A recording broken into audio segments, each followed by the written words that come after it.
स्वागत है आप सभी का अपने YouTube चैनल फ्यूचर एकेडमी में। मैं एक बार फिर से आ गया हूँ आपका बायोलॉजी का सेशन लेकर। इसके पहले वीडियो में हम देखे थे कि जो हमारा पराग कोष था, पराग कोष में 4 लघु बीजाणु बनने की क्रिया को हम देख रहे थे। तो उसमें क्या था कि एक बीजाणुजन ऊतक था। बीजाणुजन ऊतक से किसका निर्माण हुआ था? आपका निर्माण हुआ था अधोस्तरीय कोशिका का। अधोस्तरीय कोशिका अपना आकार बढ़ाकर परपस कोशिका का निर्माण की थी। फिर वही परपस कोशिका समसूत्री विभाजन करके 2 कोशिकाओं का निर्माण किया था। एक था आपका प्राथमिक भित्तीय कोशिका और दूसरा था प्राथमिक पुंबीजाणु जनन कोशिका। क्या क्या था दोस्तों? एक था प्राथमिक भित्तीय कोशिका और दूसरा था हमारा प्राथमिक पुंबीजाणु जनन कोशिका। तो हम देखे थे कि प्राथमिक भित्तीय कोशिका से परतों का निर्माण हुआ था, जो परत हम पढ़े थे। अभी आज भी देख लेंगे, उन परतों को रिवीजन कर लेंगे। और जो हमारा प्राथमिक पुंबीजाणु जनन कोशिका, पुंबीजाणु जनन कोशिका से किसका निर्माण होगा? लघु बीजाणु का निर्माण होगा। तो आइए देखते हैं क्या होगा। जो आपका प्राथमिक पुंबीजाणु जनन कोशिका होगी, यही कोशिका क्या करेगी? आगे चलकर समसूत्री विभाजन करेगी। क्या करेगी दोस्तों? ये प्राथमिक पुंबीजाणु जनन कोशिका, मान लो हम क्या बना दिए हैं, ये कोशिका है। इस कोशिका का नाम क्या है दोस्तों? प्राथमिक पुंबीजाणु जनन कोशिका। ये कोशिका क्या करेगी कि समसूत्री विभाजन करेगी। समसूत्री विभाजन के दौरान किसका निर्माण करेगी? पराग मात्र कोशिका का निर्माण करेगी। किसका निर्माण कर लेगी दोस्तों? पराग मात्र कोशिका का निर्माण करेगी। फिर यह पराग मात्र कोशिका अर्धसूत्री विभाजन करेगी। कैसा विभाजन? अर्धसूत्री विभाजन करेगी। फिर जब पराग मात्र कोशिका अर्धसूत्री विभाजन करेगी तो उसके दौरान 4 लघु बीजाणुओं का निर्माण होगा। क्या होगा कि जो पराग मात्र कोशिका है, ये क्या करेगी? अर्धसूत्री विभाजन करेगी। अर्धसूत्री विभाजन के दौरान देखो, यहाँ ध्यान से देखना, मैंने 4 चित्र बनाया है। ये 4 चित्र क्या है हमारे? लघु बीजाणु हैं। ये क्या है दोस्तों? पराग मात्र कोशिका अर्धसूत्री विभाजन करेगी। अर्धसूत्री विभाजन करने के बाद 4 लघु बीजाणुओं का निर्माण ही क्या कहलाएगा? लघु बीजाणु जनन कहलाएगा। ध्यान से देखना, ये जो चारों चित्र बने हैं, ये चारों क्या है हमारे? 4 लघु बीजाणु हैं। इन्हीं लघु बीजाणुओं को हम क्या कह देते हैं? परागकण कहते हैं, अर्थात इसको पॉलन ग्रेन कहते हैं। एक बार ध्यान से देखना दोस्तों, ये जो आपका लघु बीजाणु होगा, ये कैसा होगा? अगुणित तो होगा। बाकी उसकी बात आती है तो पराग मात्र कोशिका कैसी होगी? तो 2 गुणित होगी।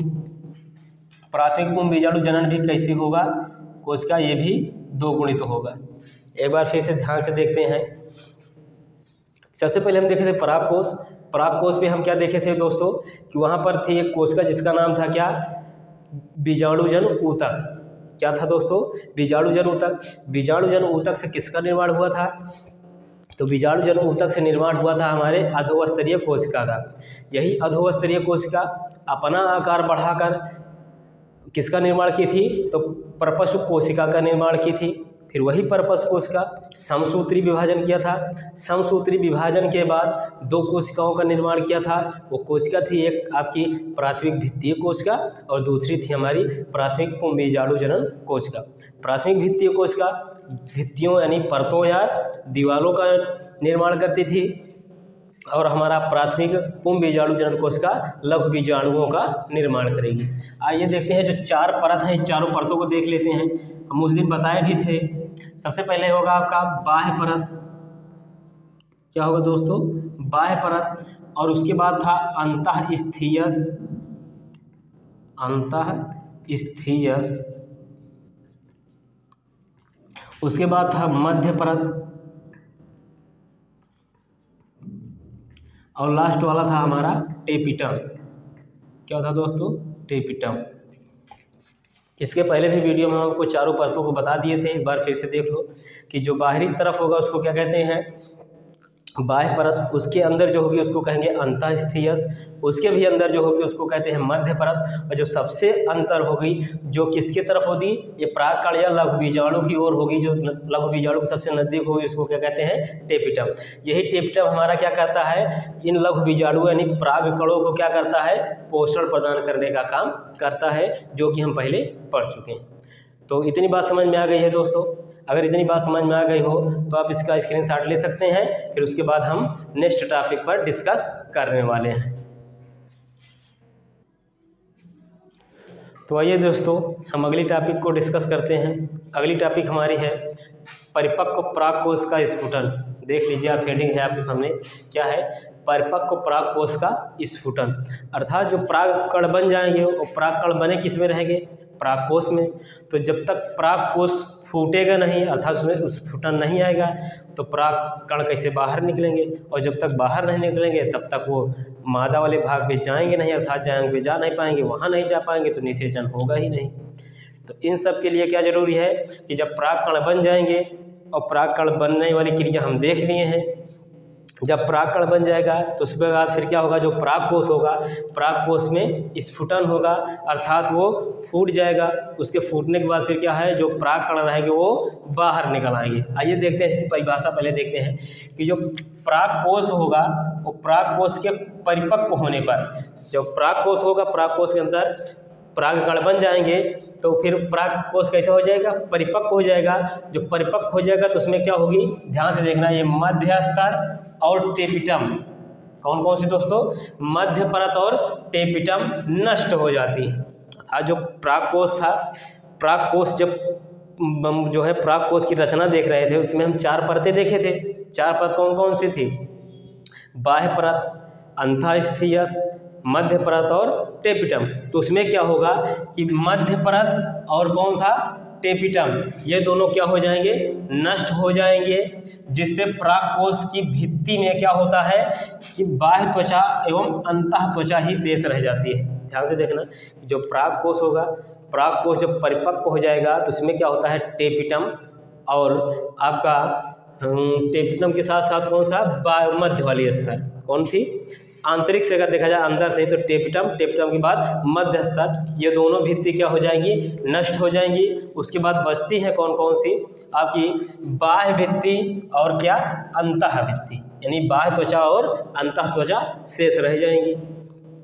फिर देखते हैं कि परागकोश के स्फुटन जो होता है, परागकोश का स्फुटन प्रायः परागधानियों के मिलने के स्थान पर अनुदैर्घ्य दरारों के द्वारा होता है। क्या होता है दोस्तों? ये जो परागकोश होगा, परागकोश का स्फुटन कैसे होगा? ये अधिकांश करके अगर देखा जाए तो जहाँ परागधानियाँ क्या होती हैं? मिलती हैं। जहाँ पर परागधानियाँ मिलती हैं उसी स्थान पर क्या होता है? अनुदैर्घ्य दरार आ जाती है, और अनुदैर्घ्य दरारों के द्वारा जब उसमें दरार उत्पन्न हो जाएगा, अर्थात वो भित्ति क्या हो जाएगी? फट जाएगी, तो उससे से क्या होता है? ये परागकण बाहर निकल आते हैं। ध्यान से देखना कि जो परागकोश होगा, अधिकांश अगर देखा जाए तो परागकोश जहाँ पर परागधानियाँ मिलती हैं उन मिलने वाले स्थानों पर क्या होता है? अनुदैर्घ्य दरारें, अर्थात लंबवत क्या होती हैं? कुछ दरारें उत्पन्न हो जाती हैं, और उन दरारों से फिर वो परागकण बाहर निकल आता है। लेकिन कभी कभी क्या होता है? देखो, कभी कभी यह अग्र छिद्रों, किसके द्वारा? अग्र छिद्रों, अनुप्रस्थ दरारों, देखो ध्यान से देखना, कभी कभी क्या होता है कि अग्र छिद्रों से अनुप्रस्थ दरारों या कपाटों द्वारा भी होता है। ध्यान से देखना कि कभी कभी ये परागकोश का स्फुटन कैसे हो जाता है, यहाँ बताया गया, देख लो, अग्र छिद्रों द्वारा, और कैसे? अनुप्रस्थ दरारों द्वारा, और है आपका कपाटों द्वारा भी हो जाता है, जिसको हम आगे अभी डिस्कस करने वाले हैं। स्फुटन के फलस्वरूप परागकण क्या हो जाते हैं भैया? स्वतंत्र हो जाते हैं। जब परागकोश का स्फुटन हो जाएगा, अर्थात परागकोश फूट जाएगा, उसकी जो भित्तियाँ होगी वो फट जाएंगी, तो उससे फिर परागकण क्या हो जाएंगे? स्वतंत्र रूप से बाहर आ जाएंगे। एक बार फिर से देखते हैं, ध्यान से देखना कि जो परागकोश के परिपक्व हो जाने पर टेपिटम और टेपिटम के साथ साथ कौन? मध्य स्तर नष्ट हो जाती हैं, जिसके बाद शेष परतें हमारी बचती हैं बाह्य भित्ति और अंतः भित्ति। ध्यान से देखना है यार, इसको कह देते हैं बाह्य त्वचा या अंतः त्वचा शेष रह जाती हैं। फिर परागकोश का स्फुटन प्रायः परागधानियों के मिलने के स्थान पर, अर्थात जहाँ पर परागधानी मिलती हैं उनके स्थान पर क्या हो जाती है? अनुदैर्घ्य दरारें आ जाती हैं, और उन दरारों से परागकण बाहर निकल आता है। लेकिन कभी कभी क्या होता है कि यह अग्र छिद्रों और अनुप्रस्थ दरारों तथा कपाटों के द्वारा भी यह क्रिया संपन्न होती है, जिसके द्वारा परागकण बाहर निकल आते हैं, अर्थात वो स्वतंत्र हो जाते हैं। आइए देखते हैं, इधर जो आपका चित्र बना है, ध्यान से देखना, ये जो चित्र बना है इसमें अनुदैर्घ्य दरारों द्वारा ही पराग पराग कण बाहर निकाल आ रहे हैं। ध्यान से देखना, ये कोई पराग कोष था, इस पराग कोष के अंदर पराग कण भरे थे, लेकिन इसमें क्या हुआ, ये जो संरचना आप देख रहे हैं ना, ये वाला स्फुटन, ये देखो लंबवत, इसको क्या कहते हैं, अनुदैर्घ्य दरार। इसमें बीच से देखो ये फुटाव हुआ, इसके अंदर ये जो पराग कण निकल रहे हैं, अब ये अनुदैर्घ्य दरारों के स्फुटन के द्वारा ही बाहर निकल रहे हैं। फिर देखते हैं छिद्रों द्वारा। छिद्रों द्वारा क्या होता है कि पराग कोष होगा, पराग कोष में एकदम ऊपरी वाला बिंदु देखेंगे, ये वाला पॉइंट आप देखना, तो यहाँ पर क्या है, एक छिद्र होगा, इन छिद्रों के द्वारा भी पराग कण बाहर निकल जाते हैं। ये क्या है, हमारा छिद्र है, इन छिद्रों द्वारा भी क्या होता है, पराग कण बाहर निकल जाते हैं। फिर क्या देखते हैं, तीसरा नंबर हम देख रहे हैं अनुप्रस्थ वाला, कि जो पराग कोष होगा, पराग कोष में कैसा स्फुटन हो जाएगा, अनुप्रस्थ। अनुप्रस्थ मतलब इस प्रकार से, देखिए ध्यान से, ये वाला एकदम बीच से स्फुटन हो जाएगा, कुछ इस प्रकार से स्फुटन होगा। फिर इसके द्वारा भी क्या होता है, हमारा परागकण बाहर निकल आता है। तो इस प्रकार के स्फुटन को क्या कहते हैं, अनुप्रस्थ स्फुटन। पराग कोष का एक कैसा स्फुटन कहलाएगा, अनुप्रस्थ स्फुटन कहलाता है। तो इतनी बात समझ में आई है दोस्तों। फिर आगे देखते हैं कपाटों द्वारा। इसमें कपाटों द्वारा का मतलब होता है जैसे बीच से, ध्यान से देखना, इसमें जो स्ट्रक्चर बना है आपका, ये कोई पराग कोष था, पराग कोष में ये जो स्ट्रक्चर निकल गया है इधर से, ये वाला और ये वाला, ये बीच से ही क्या हुआ है, इसके कपाट यानी बीच के भाग से ही ये स्फुटन हो गया है, जिसके द्वारा ये परागकण बाहर निकल रहे हैं। इस क्रिया को क्या कहेंगे, कपाटों द्वारा स्फुटन या परागकणों का बाहर निकलना है। कौन सी क्रिया होगी, कपाटों द्वारा। एक बार फिर से ध्यान से देखना कि जो पराग कोष का स्फुटन होगा, पराग कोष के स्फुटन में क्या होता है, जब पराग कोष परिपक्व हो जाएगा, परिपक्व होने के बाद मध्य परत और टेप्टम नष्ट हो जाती हैं, तो हमारी दो परतें बचती हैं। वो परत कौन कौन सी है, एक है आपका अंतःभित्ति या अंतःचोल जिसको कहते हैं, और है आपका बाह्यभित्ति या बाह्यचोल। तो इतनी बात समझ में आई। फिर आगे क्या कह रहे हैं कि पराग कोष का स्फुटन प्रायः परागधानियों के मिलने के स्थान पर, परागधानियों के मिलने के स्थान पर अनुदैर्घ्य दरारों के द्वारा ही परागकण बाहर निकल आते हैं। लेकिन कभी कभी क्या होता है कि ये अग्र छिद्रों द्वारा देखो, ध्यान से देखें, ये पढ़े थे ना, ये वाला अग्र छिद्रों के द्वारा, अनुप्रस्थ वाला देखो, ये अनुप्रस्थ वाला देखे थे। फिर क्या कह रहे हैं, कपाटों द्वारा, ये कपाटों द्वारा हो गया, और अनुदैर्घ्य दरारों द्वारा भी होता है। ध्यान से देखना, किसके द्वारा बताया गया कि अग्र छिद्रों के द्वारा, अनुप्रस्थ दरारों के द्वारा और कपाटों के द्वारा, और एक है आपका अनुदैर्घ्य दरारों के द्वारा भी पराग कोष का स्फुटन होता है, जिसके द्वारा परागकण बाहर निकल आते हैं। तो इतनी बात समझ में आ गई है दोस्तों। अगर इतनी बात समझ में आ गई हो तो आप इसका स्क्रीनशॉट ले लें। तब तक हम देखते हैं, अगली स्लाइड तैयार करते हैं। तो चलिए ठीक है दोस्तों, आज के लिए इतना ही रखते हैं। बाकी हम मिलेंगे अगली वीडियो में। अगर ये वीडियो आपको अच्छी लगी हो, कुछ समझ में आया हो, हाँ आपको लग रहा हो कि हमारे द्वारा मेहनत अच्छी की जा रही है, हमारे टीम के द्वारा अच्छी मेहनत हो रही है, तो आप लोग वीडियो को लाइक, शेयर और सब्सक्राइब जरूर करिए, ताकि हम लोगों को भी जो है एक एनर्जी मिले कि हाँ हम लोग अच्छी दिशा में जा रहे हैं। थोड़ा ना मोटिवेशन मिल जाता है कि हाँ बच्चों को भी मैटर अच्छे से मिल रहा है, पढ़ रहे हैं, और हम लोग भी मेहनत निरंतर करते रहें। तो आप लोग सपोर्ट कीजिएगा, वीडियो को लाइक, शेयर और सब्सक्राइब जरूर कीजिएगा। फिर मिलते हैं अगली वीडियो में। जय हिंद दोस्तों।